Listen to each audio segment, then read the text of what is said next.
अतीक अहमद का बेटा असद ढेर किया गया है। उत्तर प्रदेश एसटीएफ ने असद का एनकाउंटर कर दिया।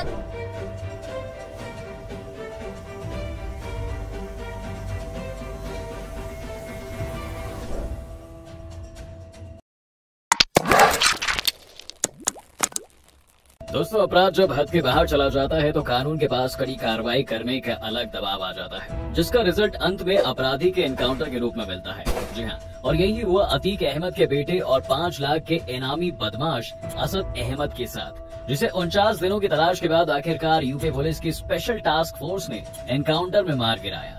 असद के साथ ही साथ उसका सबसे खास शूटर मोहम्मद गुलाम को भी झांसी में मार गिराया। इस एनकाउंटर की शुरुआती जानकारी में ये बताया जा रहा है दोस्तों कि एसटीएफ की टीम को जब खबर मिली कि असद और उसका साथी गुलाम झांसी में मौजूद हैं, तो उन्होंने लीड को फॉलो करते हुए असद की घेराबंदी की, जिसके जवाब में जब पुलिस ने उसे सरेंडर करने के लिए कहा तो जवाब में गोलियां चलाई गयी। इसके बाद जब पुलिस ने अपनी तरफ से फायरिंग शुरू की तो उसमें असद और उसका शूटर गुलाम दोनों मारे गए। लेकिन इस कहानी के पैरेलल प्रयागराज में एक और कहानी चल रही थी, जहां सीजीएम कोर्ट में अतीक अहमद की पेशी की जा रही थी, जो कि राजू पाल और उमेश पाल हत्याकांड की सबसे बड़े मुजरिम के तौर पर इलाहाबाद की नैनी जेल में बंद है। जी हाँ, पुलिस अतीक अहमद को 14 दिन के रिमांड के लिए कोर्ट में पेशी के लिए गई थी और इस दौरान अतीक अहमद के साथ कोई वारदात ना हो जाए, इसके लिए पुलिस वाले बड़ी संख्या में कोर्ट के आसपास खड़े थे।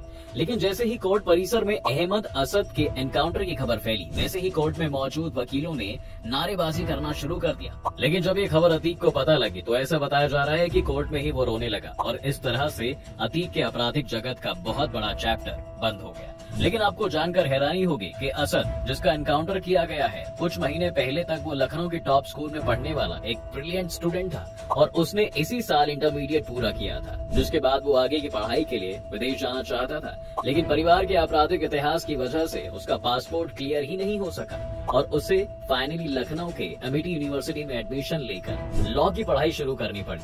अब ऐसे में इतनी कम उम्र का लड़का जो वकील बनना चाहता था, वो यूपी का सबसे बड़ा गैंगस्टर कैसे बन गया कि महज 1-2 महीने के अंदर ही उसके ऊपर 5 लाख रुपए का इनाम रखा गया। दोस्तों, असद के पिता और चाचा की गैर मौजूदगी में अतीक के 2 बड़े बेटे उमर और अली पिछले कुछ सालों से गिरोह चला रहे थे। उस समय असद पढ़ाई कर रहा था।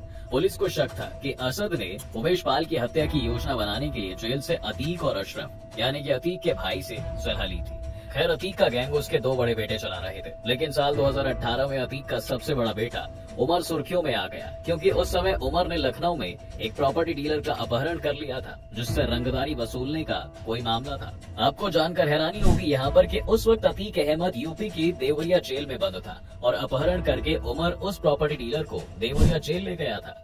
इस बात से आप अंदाजा लगा सकते हैं दोस्तों कि अतीक उस समय भी जेल से ऑपरेट कर रहा था। खैर, इसी अपहरण वाले केस में अतीक का बड़ा बेटा पुलिस की निगाह में आ गया। अतीक के दूसरे नंबर के बेटे अली के खिलाफ भी हत्या के प्रयास और जबरन वसूली के मामले दर्ज हुए हैं, जिसके बाद दोनों बेटों के ऊपर जांच एजेंसियों ने इनाम घोषित कर दिया और इन्हें वांटेड लिस्ट में डाल दी, जिसके बाद दोनों भाइयों ने पकड़े जाने और एनकाउंटर के डर से सरेंडर कर दिया। अब चूंकि अतीक और उसके दोनों बेटे जेल में थे, तो ऐसे में अब जिम्मेदारी निभाने की बारी थी असद की। ऐसे में असद ने अतीक की गैंग की जिम्मेदारी अपने कंधे पर ली और वो लखनऊ से ऑपरेट करने लगा, जिसके सबूत भी पुलिस वालों को तब मिले जब उन्होंने असद के लखनऊ वाले फ्लैट पर छापा मारा और वहां से उन्होंने भारी मात्रा में कैश और चेक जब्त किए, जो बेसिकली रंगदारी में वसूले गए पैसों के लिए थे। लेकिन ये सब पुलिस ने तब किया जब बीते फरवरी में राजू पाल हत्याकांड के चश्मदीद गवाह उमेश पाल की गोली मारकर हत्या कर दी गई। जी हाँ, राजू पाल वही है जिसकी हत्या के लिए अतीक और उनके भाई को जेल में बंद किया गया था। इसलिए उमेश पाल जो इकलौते गवाह थे, उनकी हत्या का मास्टरमाइंड भी अतीक अहमद ही था। लेकिन जब वारदात की जांच की गई तो एक सीसीटीवी फुटेज सामने आया और उस सीसीटीवी फुटेज को जब गौर से देखा गया तो उसमें पता चला कि उमेश पाल की हत्या बहुत बड़े पैमाने पर सोच समझ के की गई है।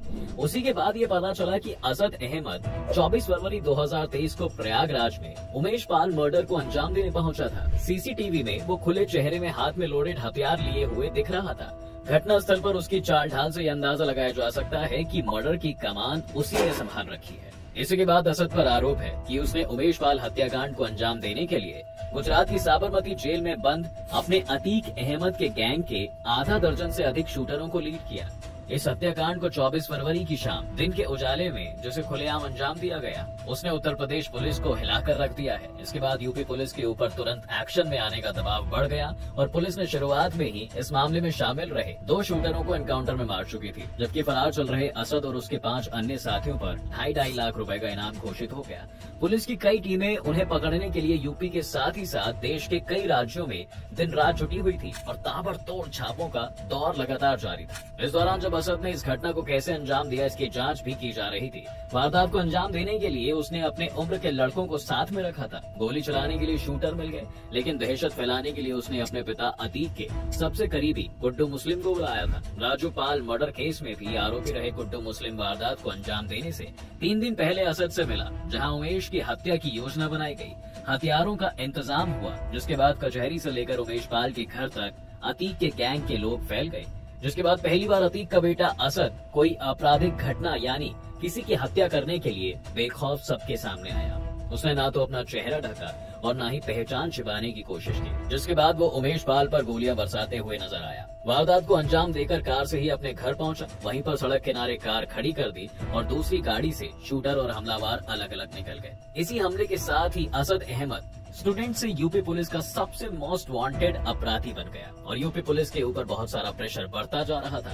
असद पर पुलिस की बहुत बारीक नजर बनी हुई थी और बताया जा रहा है दोस्तों कि कुछ दिनों तक वह दिल्ली के संगम विहार इलाके में आकर छुपा रहा था, जहां पर दिल्ली की स्पेशल टास्क फोर्स उसे पकड़ने ही वाली थी कि असद और उसके साथी गुलाम दोनों फरार हो गए। और इसी फरारी के बाद वह दोनों झांसी पहुंचे होंगे, जहां पर पुलिस को असद के खिलाफ इंटेल मिली थी। खैर दोस्तों, ये तो हुई कहानी असद की, लेकिन जिस एक हत्याकांड से इन सब चीज की शुरुआत हुई थी उसके बारे में भी आपको समझ लेना चाहिए, और वह कहानी है इलाहाबाद में राजू पाल हत्याकांड की। दरअसल राजू पाल अतीक अहमद के भाई अरशद के खिलाफ विधायकी लड़ने के लिए खड़े हुए थे। इलाहाबाद में वो जिस सीट से खड़े हुए थे उस पर अतीक अहमद काफी सालों से राज करते हुए आ रहे थे, लेकिन अतीक अहमद चूंकि मेंबर ऑफ पार्लियामेंट बन गए, इसलिए जब सीट पर विधायक के लिए चुनाव हुआ तो उसमें राजू पाल बहुजन समाज पार्टी की टिकट से जीत गए और इसी जीत के बाद अतीक अहमद ने राजू पाल की दिन दहाड़े हत्या करवा दी। जिसके बाद जब अतीक अहमद के ऊपर मुकदमा चलना शुरू हुआ तो इस हत्याकांड के चश्मदीद गवाह राजू पाल के रिश्तेदार उमेश पाल को किडनैप कर लिया था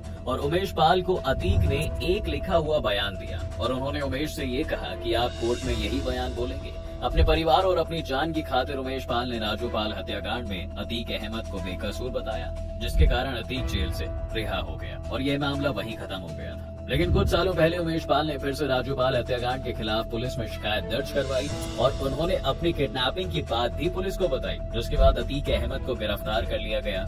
और इसी सिलसिले में जब उमेश पाल एक दिन कोर्ट के बाद घर लौट रहे थे तो उनकी गोली मारकर हत्या कर दी गई। उनके साथ साथ उनके 2 गनर की भी हत्या कर दी गई थी।